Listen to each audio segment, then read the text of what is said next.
Welcome back everyone to a brand new edition of the OP Builds, where we bring you guys 10 setups that are on the rise and extremely powerful for solo queue, but are still lesser known by the majority of the player base. All of these builds are super strong for solo queue, so if you're looking for something new to try, you've come to the right place. Also, we're excited to announce we've done a massive update, adding all brand new courses for Season 14 on our website, SkillCapped.com. And if that's not enough, we upload 10 new Smurf commentaries every week where a challenger teaches you how to play every champion in the exact rank you're stuck in. The best part, you can try all this out completely risk-free. If you don't rank up while actively using SkillCapped, you get your money back, no questions asked. So what are you waiting for? Click the link in the description below to get the rank you've always wanted in Season 14.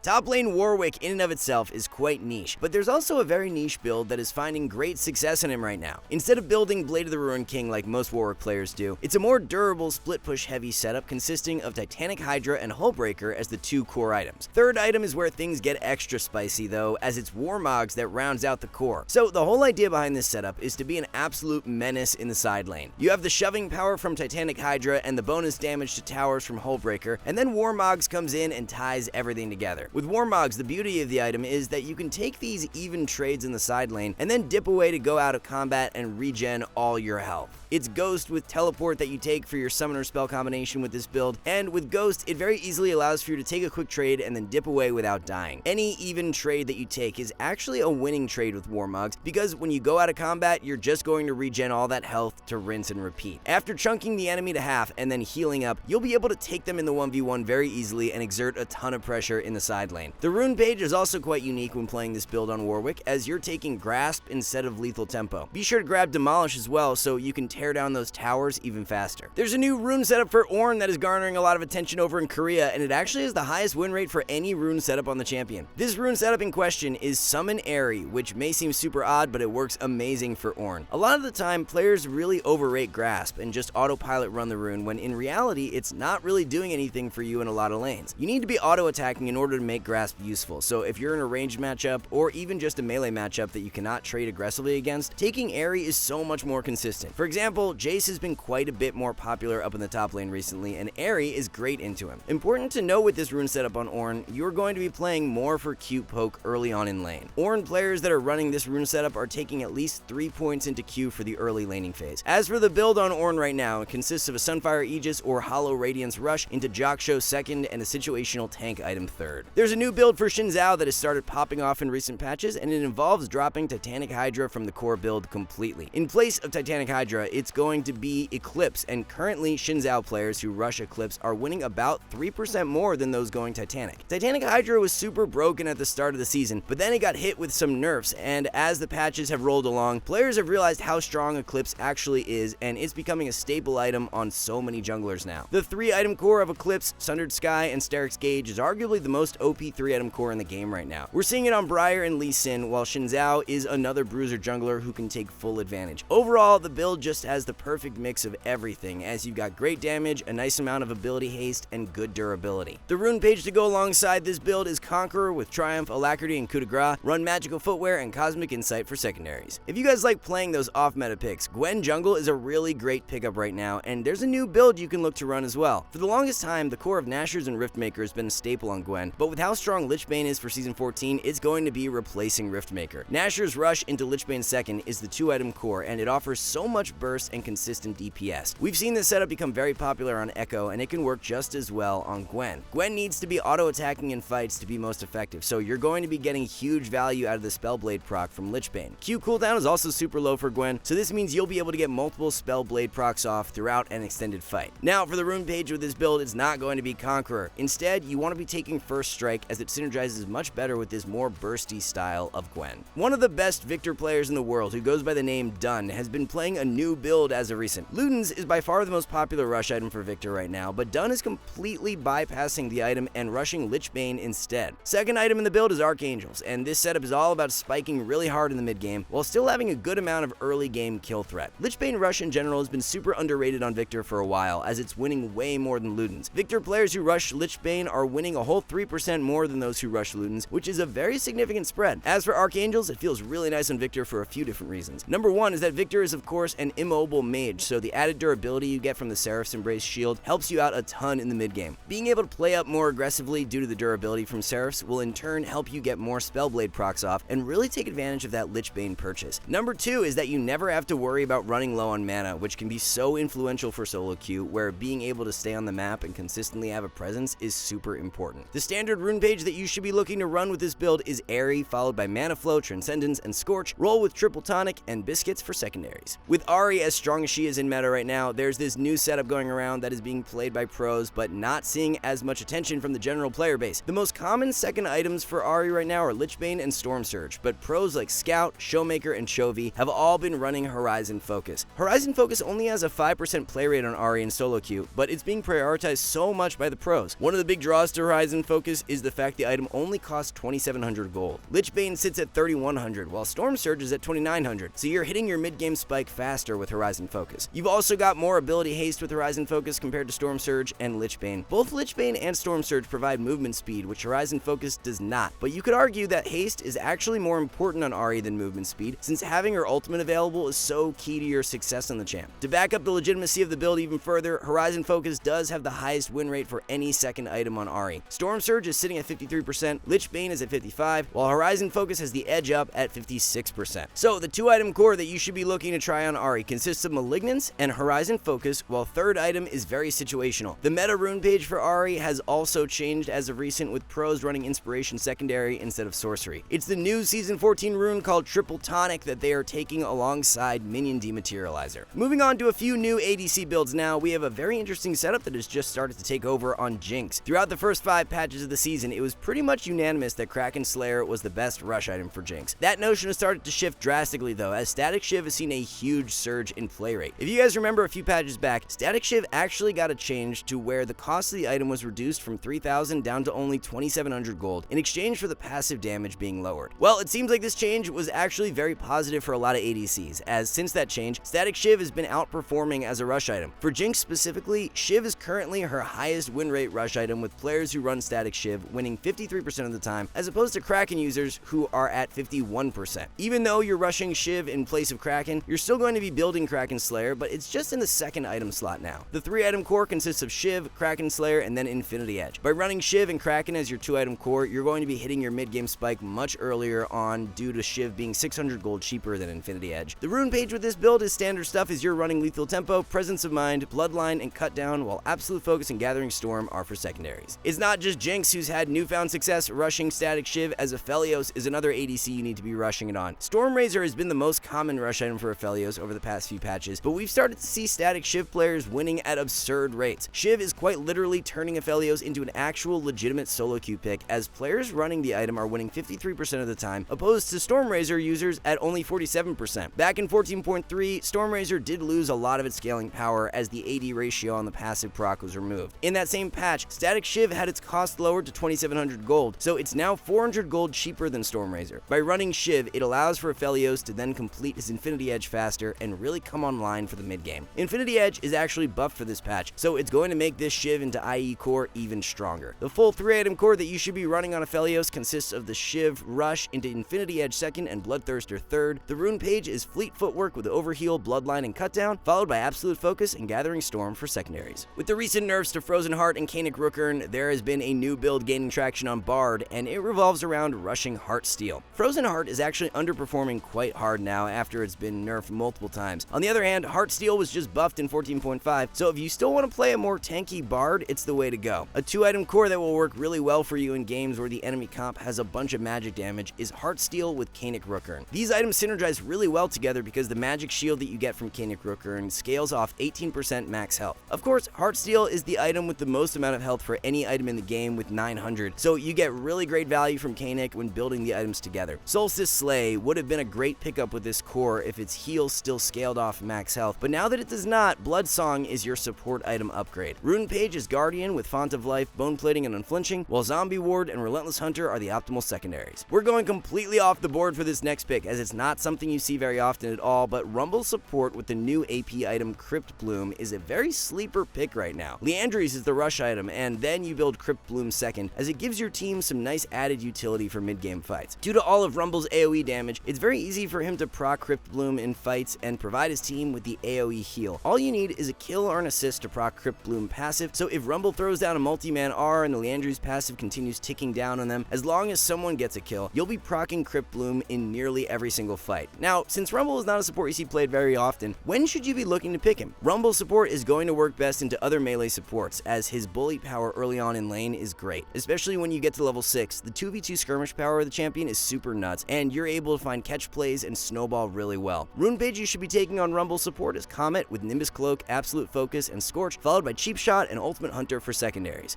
If you truly want to improve and rank up fast, head on over to SkillCapped.com. We just finished a massive update adding all brand new courses for Season 14. We even upload 10 new Smurf commentaries each week where a challenger teaches you how to play every champion in the exact rank you're stuck in. And remember, you can try all this out risk-free. If you don't rank up while actively using SkillCapped, you get your money back, no questions asked. So what are you waiting for? Click the link in the description below to get the rank you've always wanted this season. So that's going to wrap everything up for our 14.6 update on 10 of the most OP new builds for solo queue. Thanks so much for watching, everyone, and we'll see you back soon.